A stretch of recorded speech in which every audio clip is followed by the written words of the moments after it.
understanding economics.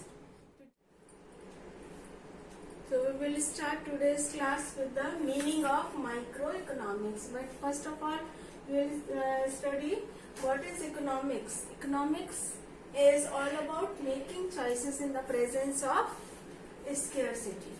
देखिए, दो चीजें होती है हमारे पास, हमें अपनी चॉइसेस को पूरा करना है। हमारे पास बहुत सारी चॉइसेस होती हैं, उन चॉइसेस को हम किस तरह से पूरा करते हैं, किसके साथ में? स्केर्सिटी के साथ में। स्केर्सिटी मतलब लिमिटेशन ऑफ रिसोर्सेज होता है। हमारे पास रिसोर्सेज इतने नहीं होते कि हम अपनी सारी की सारी चॉइसेस को पूरा कर पाए। तो we have to make choice between the presence of scarcity. मतलब स्केर्सिटी सीमितता के साथ, मानी सीमित साधन है, उनसे हम अपनी किस तरह की चॉइसेस बनाए ताकि हमें बेस्ट रिजल्ट मिल सके। तो वो चीज होती है इकोनॉमिक्स। क्या है इकोनॉमिक्स में? जैसे आप जानते हैं सब दो पार्ट्स होते हैं, micro economics and macro economics. Micro deals with small quantity. Small quantity मतलब छोटी। ये छोटी यानी कि सिंगल, एक यूनिट से। जैसे कि आप ऐसे सिंपल समझिए, एक कंज्यूमर का जो होता है उसका रिजल्ट या उसका इफेक्ट इकोनॉमी पे दूसरा आता है, और जो सारे कंज्यूमर मिलकर के करते हैं उसका इफेक्ट इकोनॉमी पे दूसरा आता है। सपोज सेविंग है, एक कंज्यूमर सेविंग करता है तो उसके लिए अच्छा होता है, बट अगर सारे के सारे कंज्यूमर सेविंग ज्यादा करने लगेंगे तो हमारी इकोनॉमी में जो है वो सेविंग ज्यादा होगी, इन्वेस्टमेंट नहीं हो पाएगा। तो इसलिए एक का रिजल्ट इकोनॉमी पे डिफरेंट होता है, और अगर हम उसको कंबाइन करते हैं, टोटल एग्रीगेट में करते हैं, तो उसका रिजल्ट दूसरा। तो आज हम माइक्रो यानी कि सिंगल यूनिट की स्टडी को हम स्टडी करेंगे। तो माइक्रो इकोनॉमिक्स की डेफिनेशन क्या है? देखिए, micro economics refers mainly to the analysis of scarcity and choice problems facing a single economic unit like a producer or a consumer. क्या है यहाँ पर? scarcity and choice problems। देखिए, स्केर्सिटी अपने आप में ठीक है कि हमारे पास सीमित साधन है, हम अपनी हर इच्छा को, हर वांट्स को पूरा नहीं कर पाते हैं। लेकिन प्रॉब्लम चॉइस में क्या होती है? अब सपोज अगर हमारे पास पैसा है और उस पैसे से हमें सिर्फ एक बुक ही खरीदनी है, तो हमारी कोई समस्या नहीं है, उससे वो बुक ही खरीद लेंगे। प्रॉब्लम क्यों अराइज होती है? प्रॉब्लम इसलिए अराइज होती है कि उस पैसे को हम मल्टीपर्पज के लिए यूज कर सकते हैं, यानी कि उस पैसे से हम बुक भी खरीद सकते हैं, उस पैसे से हम अपने क्लोथ्स भी खरीद सकते हैं, उसी पैसे से हम एंजॉय कर सकते हैं। सपोज मूवी जा सकते हैं या पार्क में घूमने जा सकते हैं। तो यहाँ पर हमारे पास बहुत सारी चॉइसेस अवेलेबल हैं, हमें उस पैसे से किस तरीके से अपनी प्रॉब्लम्स में से बेस्ट चॉइस ढूंढनी है। अब बेस्ट चॉइस क्या होती है? सपोज आपको स्कूल के लिए बुक चाहिए, तो आप सबसे पहले बुक को प्रेफर करेंगे बजाय कि आप मूवी घूमेंगे या पार्क घूमेंगे, तो आप बुक ले लेंगे। तो ये डिपेंड करता है ऑन द सिचुएशन। अगर सपोज बुक की उतनी जरूरत नहीं है तो आप सोचते हैं कि आज हम एंजॉय कर लें, कल हम बुक ले लेंगे। तो it depends upon the situation, आपकी कंडीशन क्या कह रही है वो उस पर डिपेंड करता है। तो एक सिंगल प्रोड्यूसर या एक सिंगल कंज्यूमर क्या सोचता है, उसके लिए क्या चीज बेस्ट है उस समय पे, उसकी स्टडी माइक्रो इकोनॉमिक्स करता है। तो micro economics is the analysis of scarcity and choice problems facing a single unit like a producer और कंज्यूमर। क्योंकि एक इकोनॉमी में दो ही लोग होते हैं, या तो वो प्रोड्यूसर होता है या वो कंज्यूमर होता है। So economic problem, basically the economic problem is the problem of choice. Choice क्यों है? देखिए, for an economic problem is the choice of allocation of resources or making choices in the use of scarce resources which have alternative uses. Problem of choice क्या है? देखिए, सबसे पहले तो we are human beings and our wants are unlimited। इतनी सारी इच्छाएं हैं कि एक इच्छा पूरी होने के बाद दूसरी अपने आप ही प्रोड्यूस हो जाती है। सपोज पहले हमारे पास खाने के लिए नहीं था, हमने धीरे धीरे अच्छा खाना शुरू किया। अच्छा खाना शुरू होने के अगर शुरू हो जाता है तो हम लग्जरी की तरफ बढ़ जाते हैं। लग्जरी टीवी चाहिए, फिर फ्रिज चाहिए, फिर कार चाहिए, फिर लग्जरी कार चाहिए। इस तरीके से हमारी वांट्स कभी भी सेटिस्फाइड नहीं होती हैं, वो एक के बाद एक दूसरी प्रोड्यूस होती ही जाती है। अब इन वांट्स के साथ हमारे पास इन वांट्स को हम एक ही सोर्स से पूरा कर सकते हैं, वो होता है मनी। तो यहाँ पर हमारा रिसोर्स से बेसिकली जो मतलब होता है वो है मनी। तो क्योंकि हमारे पास मनी लिमिटेड होती है तो हमें उन वांट्स में से चॉइस बनानी पड़ती है कि हम कौन सी चॉइस को पूरा करें। ये आपका यही जो स्टडी हम करते हैं और ये जो प्रॉब्लम ऑफ चॉइस होती है वो होती है बेसिकली अल्टरनेटिव यूजेस के कारण। अगर मनी का कोई अल्टरनेट यूज ना हो तो शायद हमारे पास ये प्रॉब्लम ना हो, चॉइस ऑफ प्रॉब्लम्स ना हो। क्योंकि चॉइस प्रॉब्लम तभी राइज होती है क्योंकि मनी के अल्टरनेटिव यूजेस हैं। अल्टरनेटिव मतलब मनी से ही हम सारी चीजों को पूरा कर सकते हैं, अपनी सारी वांट्स को सेटिस्फाई कर सकते हैं। पर चूंकि वो लिमिटेड होती है तो हमको बनाना पड़ता है कि कौन सी चॉइस को हम अपने पूरा करें। अगर हमें टीवी भी चाहिए, कार भी चाहिए, लग्जरी कार भी चाहिए, तो हम अपने पास अवेलेबल मनी को देखेंगे और अपने जरूरत को देखेंगे कि सबसे ज्यादा जरूरत हमें किस चीज की है। अगर मनी है भी तब भी हम जरूरत को देखेंगे कि कौन सी चीज की हमें सबसे ज्यादा जरूरत है, तो हम वो उस जरूरत को, उस वांट को पहले सेटिस्फाई करना चाहते हैं। तो यही होती है इकोनॉमिक प्रॉब्लम, जिसको हम पूरी माइक्रो इकोनॉमिक्स में स्टडी करते हैं। अब जो हमारा नेक्स्ट टॉपिक है वो है causes of economic problems. Cause क्या होते हैं, क्यों ये होती है हमारे पास, क्यों अराइज होती है। So according to the definition, causes of economic problems, there are three causes. Human wants are unlimited, जैसे बताया कि ह्यूमन वांट्स, मानव की इच्छाएं जो है वो अनंत है, अनलिमिटेड है। वो एक के बाद एक नई की नई प्रोड्यूस होती चली जाती हैं। फिर resources to satisfy wants are limited, जो उन वांट्स को सेटिस्फाई करने के लिए हमारे पास रिसोर्सेज हैं they are limited in quantity. हम किसी भी रिसोर्स से अनलिमिटेड वांट्स को पूरा नहीं कर सकते। हमको बेस्ट चॉइस निकालनी ही पड़ती है कि हम कौन सी चॉइस को पहले पूरा करें। तो यहाँ पर जो थर्ड है वो प्रॉब्लम अराइज होती है resources of have alternative uses. मैंने एक रिसोर्स के कई सारे यूजेस होते हैं तो हमें ये सोचना पड़ता है, हमें ये चॉइस करनी पड़ती है हम उन पर्टिकुलर रिसोर्स से कौन सी अपनी वांट को सेटिस्फाई करें, कौन सी इच्छा को हम पूरा करें।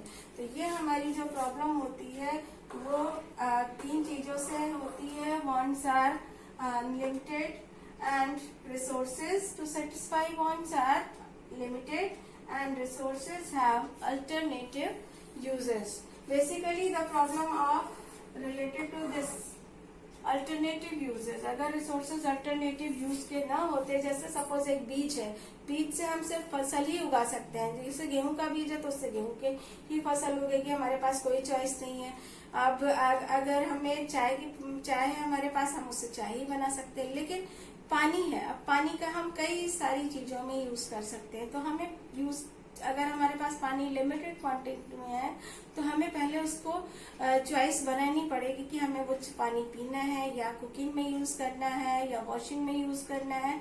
तो ये हमारे पास प्रॉब्लम, ये सारी की सारी जो प्रॉब्लम की जड़ है वो रिसोर्सेज का अल्टरनेटिव यूजेस का होना ही है। तो ये हमें हमारे जो इकोनॉमिक प्रॉब्लम है वो स्टडी मटेरियल होता है तीन चीजों से, ह्यूमन वांट्स की वजह से, लिमिटेशन की वजह से और alternative use. Central problem of an economy, central से मतलब सारी की सारी इकोनॉमी की, ऑल ओवर द वर्ल्ड एक ही प्रॉब्लम होती है, वो होती है लिमिटेड रिसोर्सेज के अल्टरनेटिव यूजेस को हम किस तरह से एडजस्ट करें ताकि हमें जो बेस्ट प्रोडक्टिव क्वांटिटी है वो मिल सके। तो यही होती है, देखिए definition, the compulsion of making choices by all the economies is called the central problems of the economy. ये all over the world it is a compulsion to make choices between the alternative uses of the limited resources. So अब basically क्या problem होती है, ये होती है allocation of resources. The basic problem, basic central problem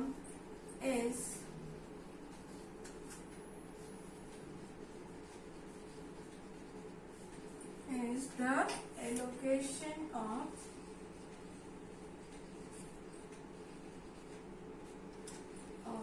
resources।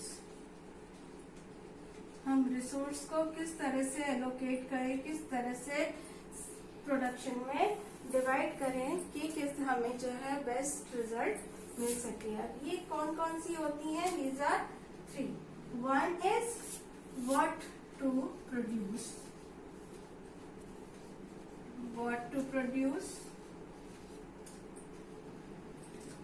how to produce,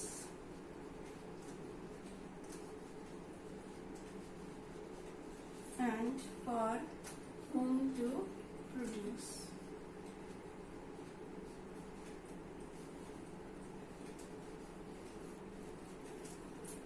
देखिए, what to produce, सबसे पहली जो हमारी प्रॉब्लम है that is what to produce. What to produce से मतलब है, देखिए किसी भी इकोनॉमी में प्रोडक्शन जो है वो 2 तरीके का होता है, या तो कैपिटल गुड्स का होता है या फिर कंज्यूमर गुड्स का होता है। कैपिटल गुड्स से मतलब है जो भी प्रोडक्शन है वो हम फर्दर प्रोडक्शन के काम में ला सकते हैं, जैसा कि जूट है, कपास है, इन सब की जो हम प्रोडक्शन करते हैं वो हमें फर्दर प्रोडक्शन के काम में आती है। कॉफी है, चाय है, तो ये हमारा जो होता है वो कैपिटल गुड्स में, जिनसे हम मनी मेकिंग कर सकते हैं। तो ये अब डिपेंड करता है कि हमारी इकोनॉमी में किस तरीके की जनरेशन पॉपुलेशन ज्यादा है। सपोज पॉपुलेशन हमारी ऐसी है कि वो कंज्यूम ज्यादा करती है प्रोडक्शन के लिए, उसके पास उतनी कैपिटल नहीं है।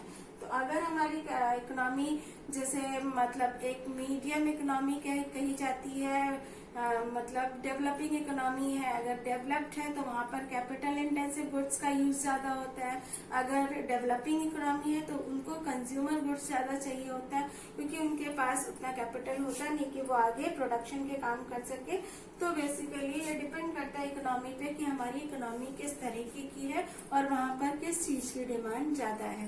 जिस प्रोडक्शन की डिमांड ज्यादा होती है उस तरीके की चीजें वहाँ पर प्रोड्यूस की जाती हैं। अब सेकेंड थिंग है हमारे पास हाउ टू प्रोड्यूस। हमारे पास 2 तरीके की टेक्निक्स होती हैं किसी भी चीज को प्रोड्यूस करने के लिए। एक होती है लेबर इंटेंसिव या कैपिटल इंटेंसिव।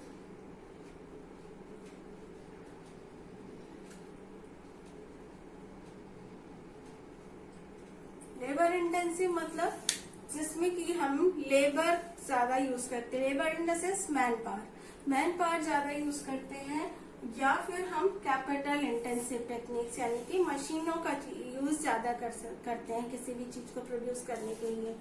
तो वो भी हमारा डिपेंड करता है हमारी इकोनॉमी की कंडीशन क्या है। अगर तो हमारे पास इतना ज्यादा पैसा है, इतना ज्यादा मनी है, तो हम लेबर कैपिटल इंटेंसिव टेक्निक यानी कि मशीनों से प्रोडक्शन ज्यादा करेंगे।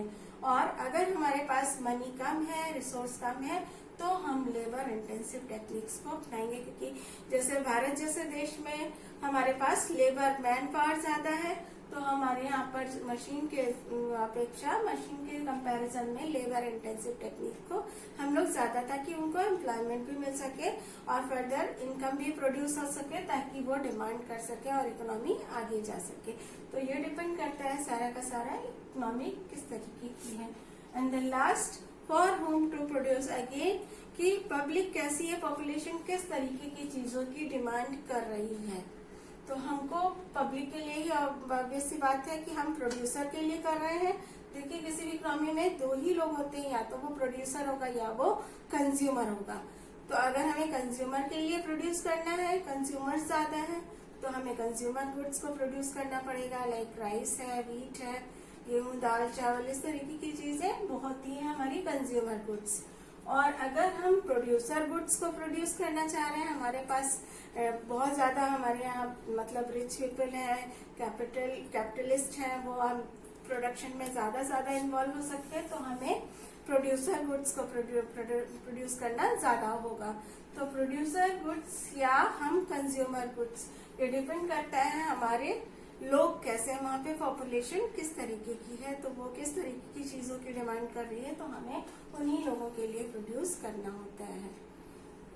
तो ये हो गया हमारा what to produce, how to produce, for whom to produce. So now next topic is production possibility curve.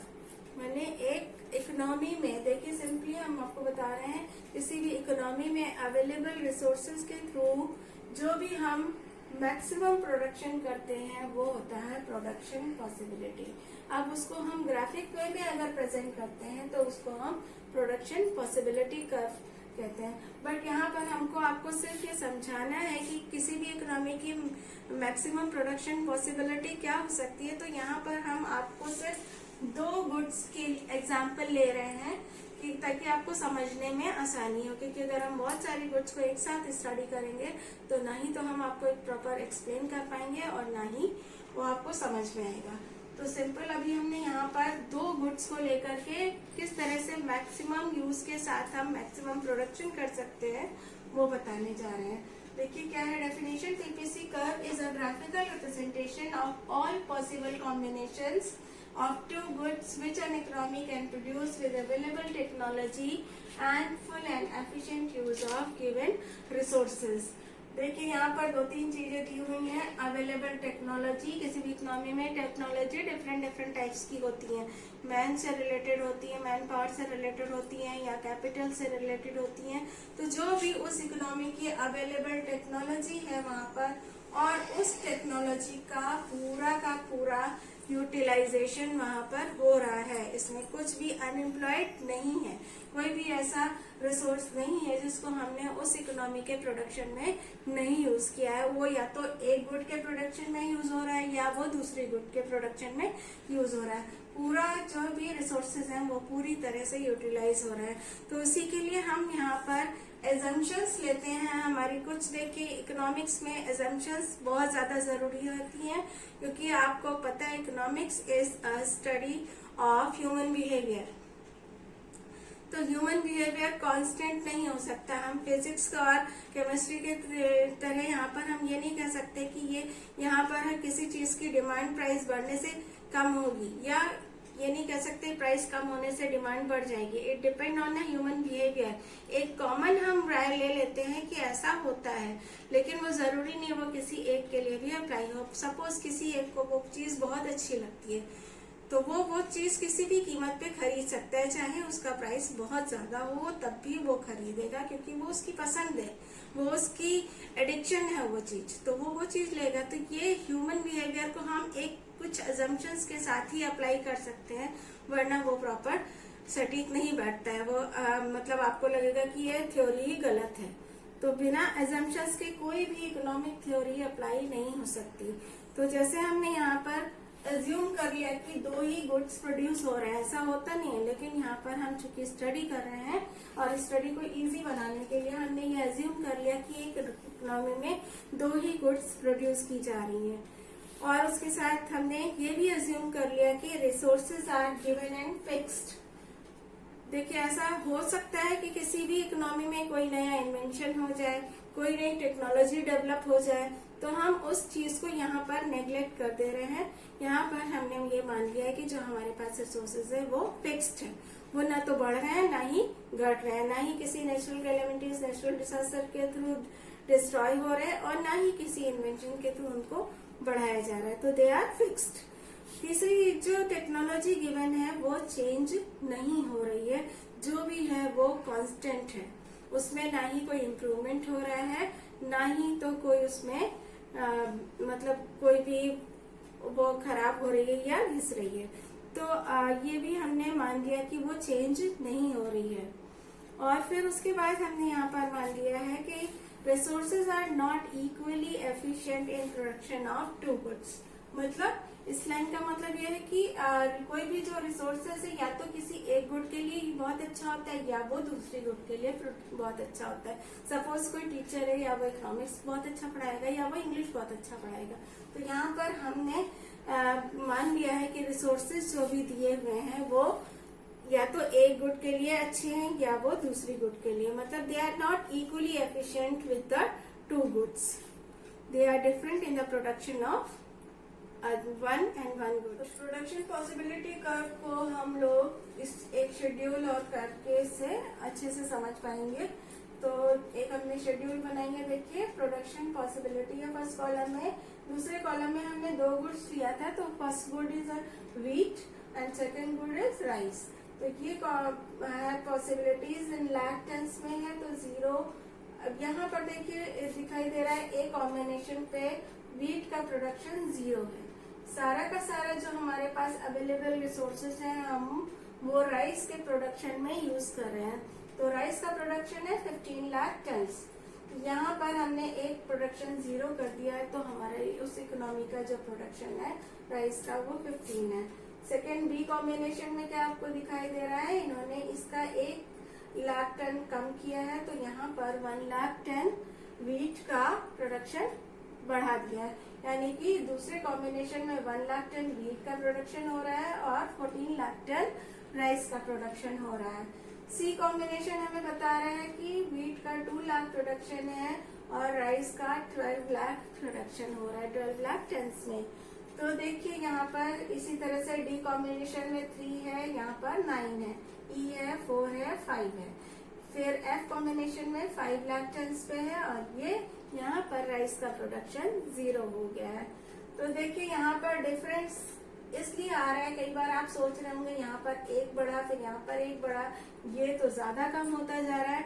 हमने आपसे स्टार्टिंग में ही बताया था कि हम ये मान रहे हैं कि जो हमारे पास रिसोर्सेस हैं वो दोनों के लिए बराबर से एफिशिएंट नहीं है। किसी चीज उन्हीं रिसोर्सेस से किसी चीज का ज्यादा प्रोडक्शन हो सकता है और किसी चीज का कम प्रोडक्शन हो सकता है। तो ये जो डिफरेंस हमें दिख रहा है कि यहाँ पर 1 का है, यहाँ पर 2 का है, यहाँ पर 3 का है, तो वो डिफरेंस इसीलिए है कि ये बढ़ा तो एक ही रहा है लेकिन घट यहाँ पर ज्यादा रहा है। तो ये है जो हमने आपको एज्यूम किया था, शुरू में एजम्पशंस बताई थी कि resources are not equally efficient for the 2 goods. अब इसको हम ग्राफ में कैसे रिप्रेजेंट कर सकते हैं, देखिए ग्राफ का पहले हमको एक सिंपली OX और OY ये हमने बना लिया। अब नीचे सपोज हम ले लेते हैं वीट इन लाख टन्स,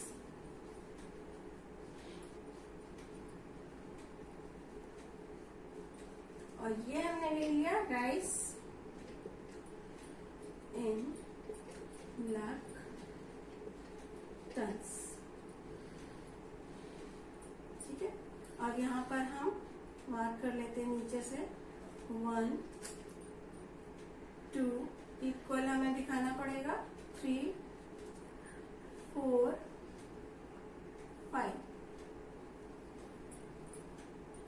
चलिए हम फ्री हैंड बना रहे हैं इसलिए हो सकता है हमारे में कुछ डिफरेंस हो, आप स्केल से बनाएंगे इक्वल आएगा।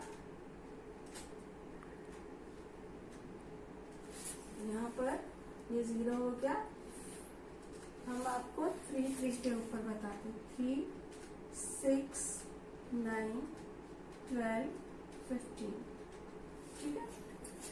डिस्ट्रीब्यूशन हमेशा इक्वल होता है, 3 3 का है तो 3 ही 3 का, 2 2 का है तो आप 2 2 का भी कर सकते थे, 2 4 6 8 ऐसे भी कर सकते हैं, वो भी राइट होगा। तो हमने यहाँ पर इक्वल करने के चक्कर में इधर भी 5 पार्ट्स में डिवाइड किया, इधर भी 5 पार्ट्स में डिवाइड हुआ है। सो अब देखिए 0 पर राइस का प्रोडक्शन कितना है 15, तो ये हमारा कॉम्बिनेशन ए है, ठीक है। बी कॉम्बिनेशन क्या बता रहा है, 1 लाख इधर है और 14 लाख इधर है। तो देखिए ये 1 लाख और इधर 14 आएगा, तो ये समझिए मैं आपको 3 पार्ट्स में डिवाइड किया तो 14 आपका यहाँ पे आ जाएगा। आप डैश डैश कर सकते हैं,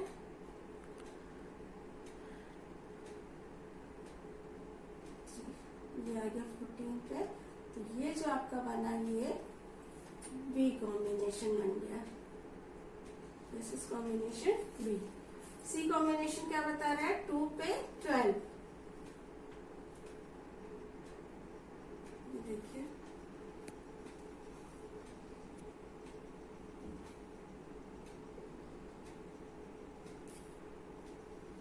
ये बन गया आपका सी। फिर डी कॉम्बिनेशन 3 एंड 9, तो 9 ये आ रहा है आपका और 3 कहाँ है, ये रहा। तो ये आपका बन गया D combination. And E combination 4 and 5 का है, तो 5 आपका यहाँ कहीं आएगा।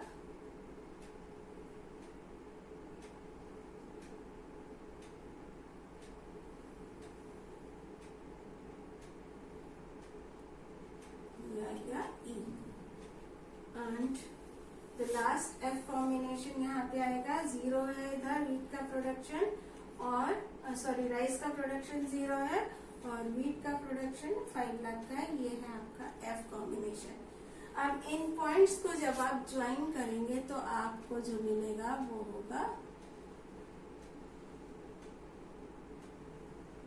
क्या बन गया ये, पीपीसी। पीपीसी यानी कि प्रोडक्शन पॉसिबिलिटी कर्व। फिर से देख लीजिए क्या दिखा रहा है ये आपका ग्राफ। 0 प्रोडक्शन है किस चीज का, वीट का, तो प्रोडक्शन राइस का कितना है 15। 1 प्रोडक्शन वीट का 1 लाख टन का है, तो इधर है 14 लाख टन का राइस का। देन 3 पे आप सी पे आते हैं तो 2 लाख टन वीट है और 12 लाख टन राइस है।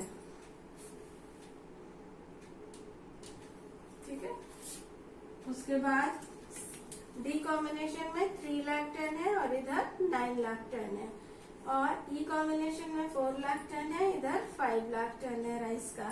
और एफ कॉम्बिनेशन पे राइस का प्रोडक्शन 0 है, वीट का प्रोडक्शन 5 है, यानी कि सारे के सारे जो हमारे पास रिसोर्सेस है they are use for the production of wheat only.